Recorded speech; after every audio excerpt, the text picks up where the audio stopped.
The NeuroDADverse Podcast is produced by Squid Shack Studios. Hey, I'm Ben. And I'm Dan. We're both fathers, We're both married. and we're both raising kids with diagnosed neurodiverse conditions. Parenting is tough, and we're not saying it's harder for us, just different. And sometimes that different can be hard to explain. That's why we've created the NeuroDADverse, a weekly show where we share our wins, our challenges, and all the neurosparkly and neurospicy bits in between. Our hope is to create a safe space for parents to share their own highs and lows of neurodiverse parenting. And just to remind you of three things. You're doing great, You are enough. and you're definitely not alone. So welcome to the NeuroDADverse. Hi there, welcome into the NeuroDADverse. It's the podcast for, about, and definitely by parents of neurodivergent children. If you're new here, welcome. If you're returning, welcome back. If you can't really remember if you've listened to us before, that's absolutely fine, and you are more than welcome here. This is a podcast where we get together as parents of neurodivergent children and share our wins and challenges, have a look ahead to the next week. My name is Ben, and this is Dan. How you doing, Danny? Hello, Ben. Yeah, I'm good, mate. Finally, a little bit of cooler weather.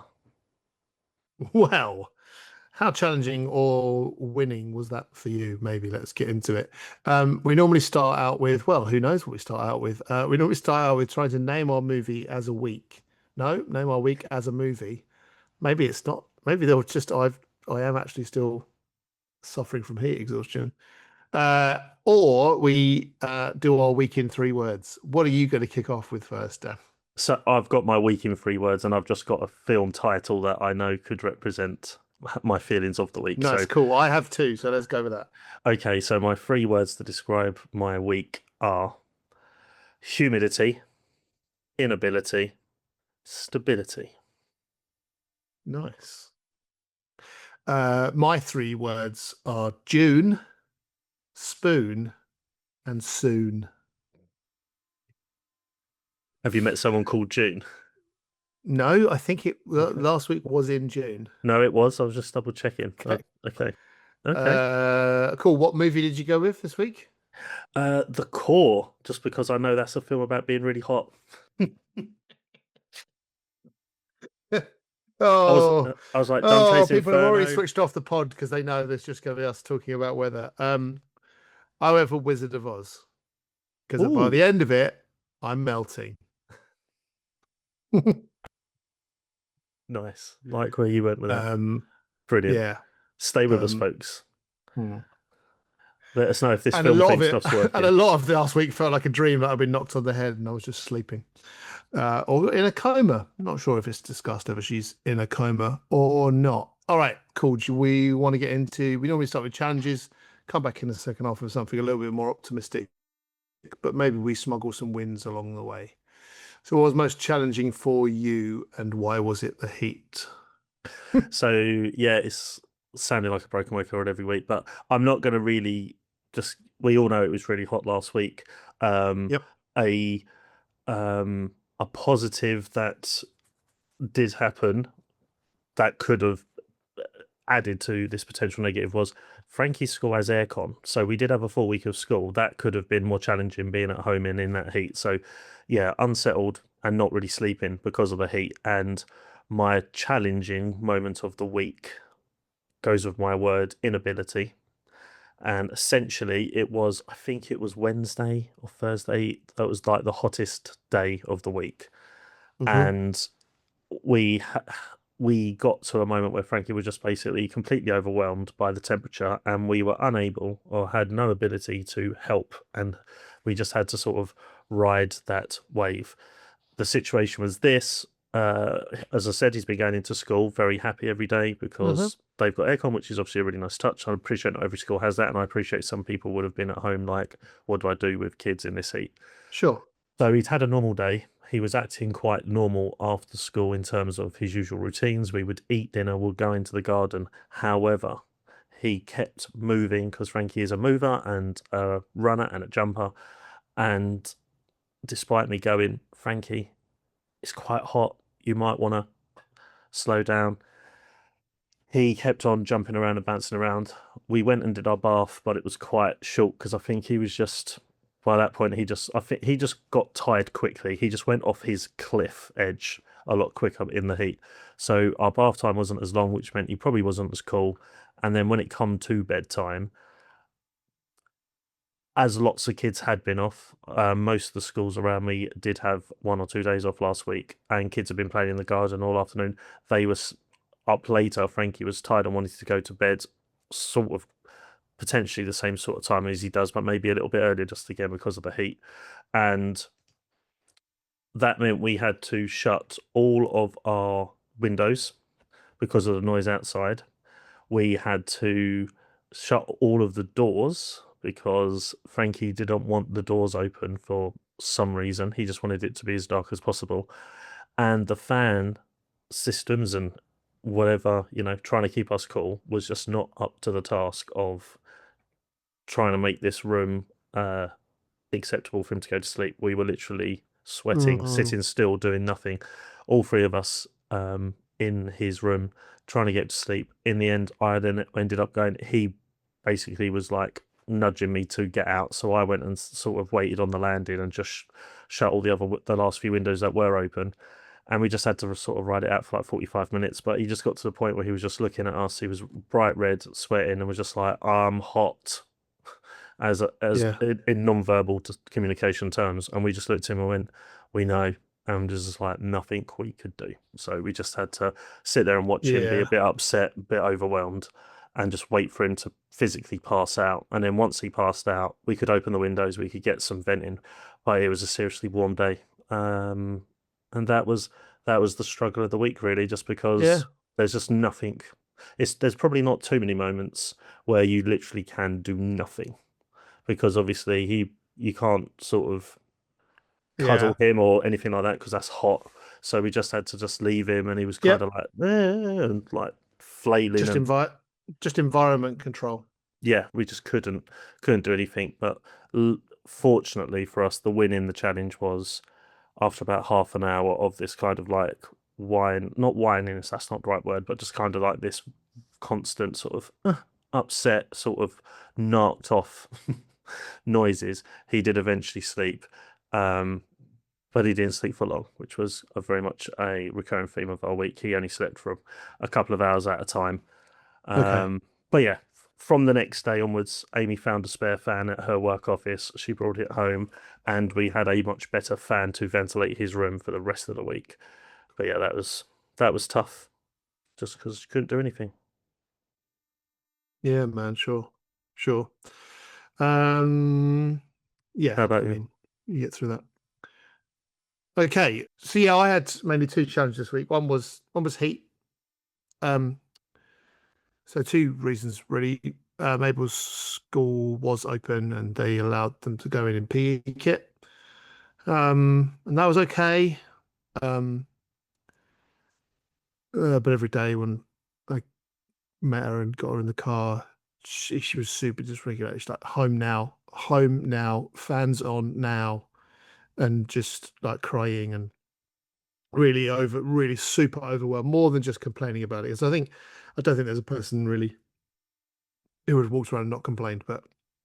And so again, that was like, I'm going as quickly as possible. And then by home, she'd be able to regulate. She did get some water on board and stuff. So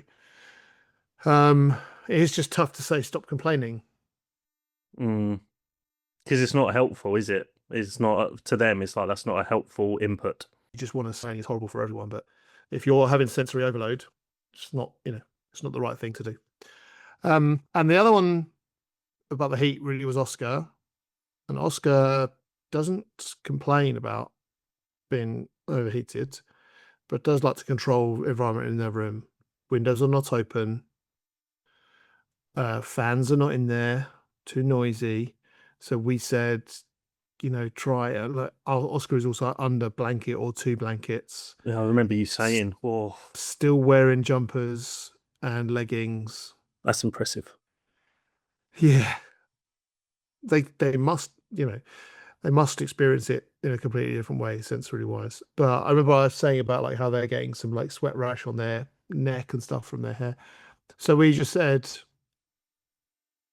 no, you have a fan and you put it on like not that rudely, but like we were determined. Like health and safety is kicking in now. Yeah. And I put it in. We got a new one. I put it together, put it in the room. It happened to have a couple of buttons on the top, so I didn't turn it on. I just plugged it in. Oscar had to work out how to use it, and that kind of did the trick.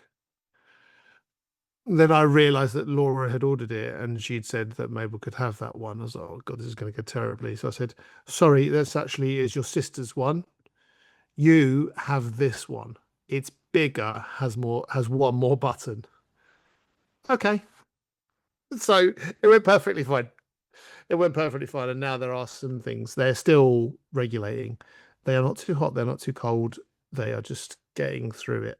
But yeah, it's a weird one because they're definitely not experiencing heat in the same way.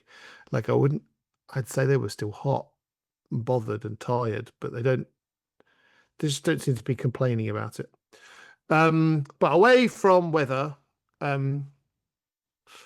Mabel had a really inability to sleep for a variety of reasons on Sunday night and didn't go to school on Monday. And there was a mock assessment for one of her subjects on Monday. So that there was a bit of a challenge with me trying to say, this is one of those moments where you have to push through and try. That didn't go very well, that conversation. So she didn't come in to school. And therefore I said, okay, you need to make this right. Your teachers, like via communication through the school, your teachers have said you need to do this again. Your teachers have asked that you do it at home. And so she has done that now, which is a bit of a win, to be honest, but it was super challenging because when I said you need to make the change of this, she wasn't going to go do it because she would have felt embarrassed. So yeah, just some challenging stuff because it's not the be all and end all school, but she's only got a year of it left. So we do want her to make the most of it, and making sure that you challenge her on the fact that it's bad that you missed that. Yes, you were tired. Yes, you were up all night, but you have to deal with the consequence. This consequence in this scenario was you have to do it at home. That's not something you can face next year. Do you want to be looking back on your thing thinking I didn't bother? But I don't know how much I cared about those GCSEs. I think I just got through them myself as a 15-year-old or 16-year-old. So yeah, we'll be okay. I have got a win that Frankie is going to like. Okay. So why don't we pop back at the end on the other side of this and see what that is? My interest is piqued. There we go. See you in a sec. Let's go. Got a question or want to share a story? Drop us a message on Instagram or email us at NeuroDADverse@gmail.com. Look after yourselves. Well, welcome back to the NeuroDADverse, where we talk about all things neurosparkly and neurospicy about parenting our children. This is a part of the podcast where we talk about our wins. I told you that I had a win that I think Frankie would like. Would you like to know why Frankie would like it? Yes, please. Or would you like to have two guesses? All right. I'll take the guesses. Okay. Welcome to the part of the podcast where Ben makes up segments on the hoof and Dan gets mildly annoyed, but is good enough to go with it. No, I'm intrigued. So my initial thought would be obviously CAKE, in case he's over listening. He's in one. He knows his child. Yes, great. It is to do with cake, but what on earth could it be? Once a week, once every 2 weeks, Oscar comes home with a little tin foil takeaway case with their name on it. This usually stays in the fridge. Someone eventually has a look in it. It's usually some sort of marinated or herbed chicken skewers or something. They do food tech. It's fine. Sometimes it's cookies. Sometimes it is a chocolatey thing that you're not quite sure of, but they've had a go. It's fine. They usually don't talk to us about it. They just put it in the fridge, eventually gets thrown away. We sometimes ask what it is. They don't want to talk about it. Right. They're like, does it meet the health and hygiene standards? Yeah, no, they are not interested to talk about it at all. Okay. This week, I made a cake. Okay. My response was, yeah, fine, cool, that's going to stay in the fridge. So you did fine. Oh, well done. You told me about it, no problem. It's here. Okay, Oscar. It's on the side of the. Should I put it in the fridge? I mean, I'll probably have a bit of the corner. Okay, Oscar. Hang on. And then it took me a while because I got in. I was like, oh, wait, behaviour is communication, Ben. Behaviour is communication. I want you to try the damn cake. And I thought, okay. I said, can I have some, please? Oscar, yep. Opens drawer, gets me a knife. And then it proceeds to I said, I mean, I kind of half wish I hadn't, but it's part of the win. What's in it? Well, you have to mix butter and brown sugar. But before I tell you the ingredients, I probably have to tell you the equipment. You have one bowl and a small bowl, and you get and you get a big wooden spoon, hence my spoon thing from earlier, and then just proceeded to tell me all of the scenarios. You have to have a small weighing scales, but not one of the ones with the clock thing. One of the ones that has digital display, and it has to be a thin one. And then you put all these things in together, and you can lick the spoon if you want because the egg hasn't gone in. And then you put the egg in, but obviously you have to crack the egg. You don't put the whole egg in. What, are you stupid? Oh, I love it. It was so good. It was so good. It was so good. Oscar wanted to tell me twice about how to do it. Was that because you weren't taking notes? You weren't writing down this incredible formula? No, it was just because I liked it so much. I lied to Oscar and said, I can't really quite remember how you made it. Can you tell me again? Oh, sure. And they launched into it. I loved it. Yeah, and it was like a pear upside down cake thing, and I sliced a bit of that off and ate it, and it was a palatable cake. And I said, do you think that your grandmother would like some? Yeah. Cut it, put it on a plate. And then, do you think your sister would like some? Yes. Cut it up, put it on a plate. Walked upstairs, came all the way back down, and was kind of like elated and kind of had their shoulders back as if they're proud. I'm like, well, they took it and ate it and said, thank you very much. And I said, yes, it's a nice cake. And Oscar was like quite happy. And I saved a bit for Laura before she came back from shift. Just a lovely little win. Yeah, that's incredible.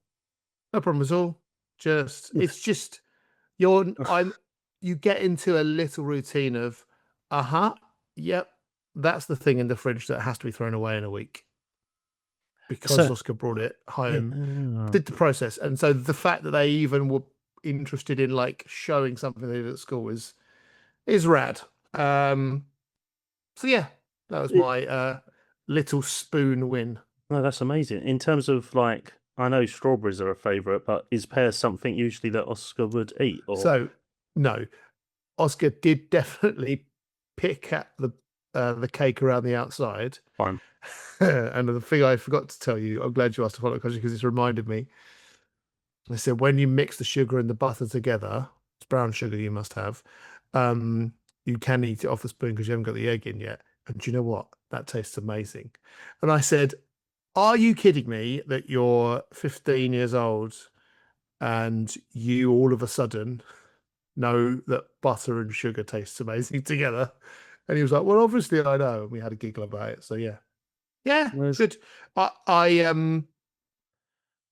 think a lot of Oscar's food specifics are about texture and about comfort and about routine. So the fact they're even cutting up a damn pair is pretty impressive to us. So yeah. That's So yeah, amazing. rad stuff. What was winnable for you this week, mate? So relating to my stability words, week in 3 words. So on towards the end of the week, we got a notification from the communication app the school use to say that Frankie is moving classrooms next year, which we're really happy about. They did indicate and signpost that that would be a possibility because he is starting to do well, as they have said on a few occasions in class now, and can do things without as much assistance, etc., which is good because it's showing progress. And we were like, okay, this is great. Shared it with a few people, and then we were kind of looking at each other going, doing the classic sort of parent of a neurodivergent child. You start forecasting what potential challenges could come from this. And we're like, if he's going up, that means new classroom, new teachers, new kids again. Oh, and then on Friday, we got the wonderful news that we'll have a bit of stability because his current class teacher is also going to be moving with the class. So Frankie will keep his teacher that he has been with for the last 2 years and has obviously done very well under, and she has nothing but nice things to say about him whenever we have face-to-face meetings and phone calls, which is really, really nice. So that just made us smile and also relieved and not as worried now. Probably half the anxiety potentially for the first day in September next year, knowing that when we get him there, he'll have a familiar face waiting for him and the TAs that he knows. But he will be in a new classroom. But apparently he had spent time in that classroom this week and seemed fine with it. Big educational wins. Yeah, it's a huge wins. So nice. Yeah, that was, to keep it nice and short, that's the win. Love that. It does make me very happy, like, because it is a nervous, it is a challenge. Yeah. So also, you live every single day thinking, is this actually progress? But actually, when you think about year to year, what your thoughts are and your anxieties were about moving class and stuff before, how much of that is gone and how much of it is a new challenge that you couldn't have even conceived the year before. That's what I used to find when they were primary. Yeah, considering nice, mate. Considering last year we were a bit disheartened that he didn't move at the start of this year. But now, obviously they're the professionals. They made the right call. He's done really well, and it's just nice to know that he will be getting the same sort of support that he's used to this year. So yeah, love it. That was cool, a nice winning moment in a hot week. Yes. Well, shall we dig into thinking about what we might be doing next week with our fantastically named section of the pod? Look ahead to the week ahead. It's look ahead to the week ahead. Have you got much coming up? I have got I've got some things to happen. So because the weekend sort of just gone, we didn't do anything. We just had a really busy birthday month of June. Yeah, so we did literally nothing. We kind of just stayed in the house. We had a few people come and see us for time. So this week is a little busier because we got England knockout games. First England knockout game. Yes, true. We're going to Frankie's school fete on Saturday, which we did do last year, and he did seem to enjoy, especially when he saw staff members that aren't in usual staff teacher attire. So watching like the leadership team walking around in like shorts and t-shirt, I think he found kind of interesting. Do I remember saying that this is something you've been last year? We talked about this, and the year before, if you follow me in my meaning, he couldn't engage in anything at all. He'd been up at the gate or the fence looking for the train or the planes. Your memory is amazing, sir. Yeah. No, yeah. So 2 years ago. Sometimes. So that again, that progress isn't it amazing though? The reason I was mentioning that is to look forward to it rather than last year when you were going into it with trepidation and anxiety because you were like, I don't know how this is going to go. Yeah, we're definitely going to go into it probably 90% confident. Obviously, we'll see how everything goes on the day. But Hold that thought, Dan. We might have a visitor. back in a sec.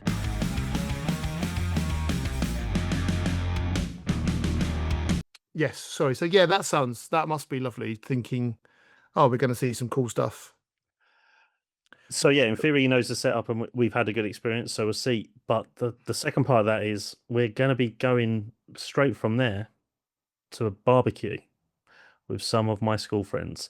So we get invited to the kids' parties year round, but we don't see each other as much outside that. So we'll be going round to someone else's house. He's only been there once, and if I remember correctly, we were there all of about 10 minutes, and he took my hand and walked me to the front door and put my hand on the door handle.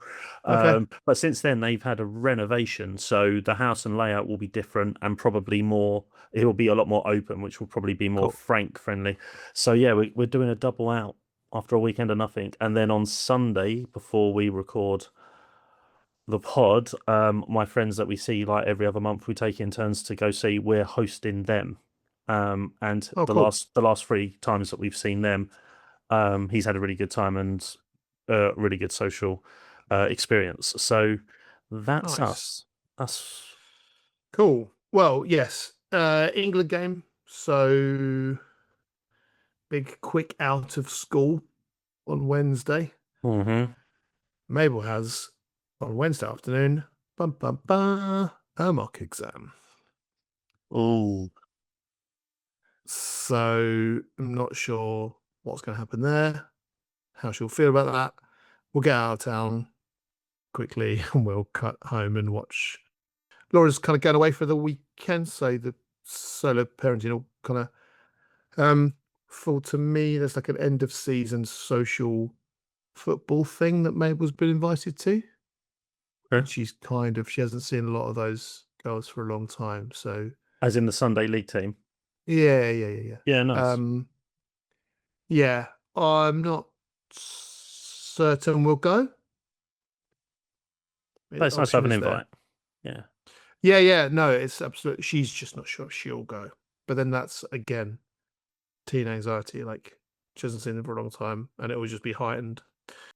Righty ho. Does Oscar have any exams? Year 9, right? Year 9. So it will be exams, but not probably for another week or so. Or have they already done? No, it's different. It's very different for them. All right, fine. They would have had some in-class assessment. Yeah, they don't. Yeah, fine. They'll probably start doing some sort of formal assessment style stuff for their subjects next year, I imagine. But no, it's all very different. Neat. All right. I haven't checked this with you yet, but are we going to chat about our cool 4-week time plans? Yeah, absolutely. Of course we can. If you want to talk about that, we can talk about that. We are particularly surprised that we are still doing this after a year. We like chronicling our lives week to week as parents of neurodivergent children. But a year is a long time to be sticking at something, given everything that's going on. Given, quite frankly, I will be quite candid, how difficult some of the weeks have been to actually get in front of a mic and talk about them for both of us. And we just are obviously very pleased that people find it interesting to listen to, helpful perhaps, and just that's great. So we thought we should probably do a thing about that. So what we're going to do is meet in person. We have met in person before, and just kind of have a very loose idea of let's just answer some questions that some people have. If you'd like us to answer some questions, or if you don't, that's fine. We'll just be chronicling the week. But we're going to get together in a little venue. We're going to film it and chat to each other, in some chairs like a podcaster looks like nowadays. I don't know, whatever. Probably wearing some matching and clashing NeuroDADverse t-shirts. Matching and clashing is a great phrase, isn't it? It's an oxymoron, right? Is that? Can you match and clash? I don't know. watch the 1 year anniversary pod to find out. The t-shirts do match, but they also do clash, don't they? Yes. We'll go with that. I like Fine. Looking forward to listening to this to see how much of this you cut out. But we are doing that. So please, somewhere on our socials, where we do find ourselves on Instagram and TikTok, there will be a space for you to send in some questions or some topics to chat about, and anything else really you want to talk to us about the pod, and we'll give that a push and see if people want to do that. So yeah, we are again always grateful that you are interested, and we thought we'd do that just before the summer. Just so that can be a little bit different, and also just generally celebrate what we have enjoyed doing over the last year. I think that's all there is to say about that. But yeah, keep in touch with our socials, and please tell your friends if you have people who you think would be interested in listening to this pod. There are a few more things to say, but I'm going to let Dan tell you about them. So as we sign off for conversation 55, I think this is now. 55. You are doing great. You are enough, and you're definitely not alone. And yes, as Ben said, if you know of anyone who might benefit possibly by listening to our random ramblings whilst slightly too warm and overwhelmed in this heat, and that can help them, that is exactly why we record our conversations. To let you know you're not alone, you're doing great, and you're certainly not alone, because you never are. You've always got us at the NeuroDADverse. When you're weak. Good energy. Good energy. That's about it for the NeuroDADverse. We'll be back next week. If you laughed, cried, or nodded in tired agreement, don't forget to follow us and leave a review. It helps more parents find us. Just remember, you're doing great. You are enough, and you are definitely not alone. Got a question? Or want to share a story? Drop us a message on Instagram or email us at neurodadverse@gmail.com. Look after yourselves.